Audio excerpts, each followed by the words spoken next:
Iran, Israel మధ్య కొనసాగుతున్న యుద్ధం తెలుగు రాష్ట్రాలపైన ప్రభావాన్ని చూపిస్తోంది. ముఖ్యంగా భారతదేశంలోని పౌల్ట్రీ పరిశ్రమపైన, అందులోనూ ఏపీ, తెలంగాణలో ఉన్న పౌల్ట్రీ పరిశ్రమపైన తీవ్ర ప్రభావాన్ని చూపిస్తోంది.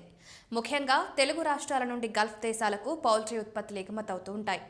కోడిగుడ్ల ఎగుమతి జరుగుతుంది. ప్రస్తుతం యుద్ధం కారణంగా కోడిగుడ్ల ఎగుమతులు నిలిచిపోవడంతో ఆంధ్రప్రదేశ్లోని పౌల్ట్రీ పరిశ్రమపై పెనుభారం పడుతోంది. ఫలితంగా కోడిగుడ్ల ధరలు గణనీయంగా తగ్గుతున్నాయి. ఆంధ్రప్రదేశ్ రాష్ట్రాన్ని egg bowl of India, egg bowl of ఆసియాగా పిలుస్తారు. ఆంధ్రప్రదేశ్లో కోడిగుడ్ల ఉత్పత్తి దేశంలోని కోడిగుడ్ల ఉత్పత్తులలో గణనీయంగా ఉండడంతో దీనికి ఆ పేరుంది. దాదాపు భారతదేశంలోని పౌల్ట్రీ పరిశ్రమలు ఉత్పత్తి చేసే కోడిగుడ్లలో 18% ఆంధ్రప్రదేశ్ రాష్ట్రం నుంచి ఉత్పత్తి జరుగుతుంది. అంటే రోజుకు దాదాపు 5 కోట్ల కోడిగుడ్ల ఉత్పత్తి జరుగుతుంది.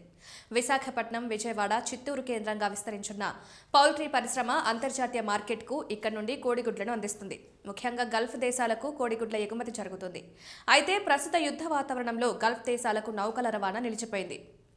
దీంతో ఎగుమతి కావాల్సిన గుడ్లు ఇక్కడే నిలిచిపోయాయి. దేశీయ మార్కెట్లో కోడిగుడ్ల ధర బాగా పడిపోయింది.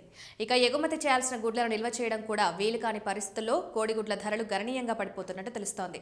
దీంతో పౌల్ట్రీ పరిశ్రమ వర్గాలు ఆందోళన చెందుతున్నాయి. ప్రస్తుతం నేషనల్ ఎగ్ కోఆర్డినేషన్ కమిటీ కోడిగుడ్ల హోల్సేల్ ధరను 4.25 పైసలుగా నిర్ణయించగా, ప్రస్తుతం బయట చిల్లర వర్తకుల వద్ద ఒక్కొక్క కోడిగుడ్డు ధర 5 రూపాయలు పలుకుతోంది. కోడిగుడ్ల ఎగుమతులు నిలిచిపోవడంతో పౌల్ట్రీ రంగానికి తీవ్ర నష్టాన్ని చేకూరుస్తుంది.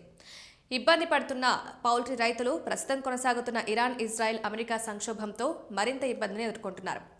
ఏదేమైనా ధరలు తగ్గడం పౌల్ట్రీ నిర్వాహకులకు ఆవేదన కలిగిస్తుంటే, సామాన్య ప్రజానీకం మాత్రం సంతోషం వ్యక్తం చేస్తున్నారు.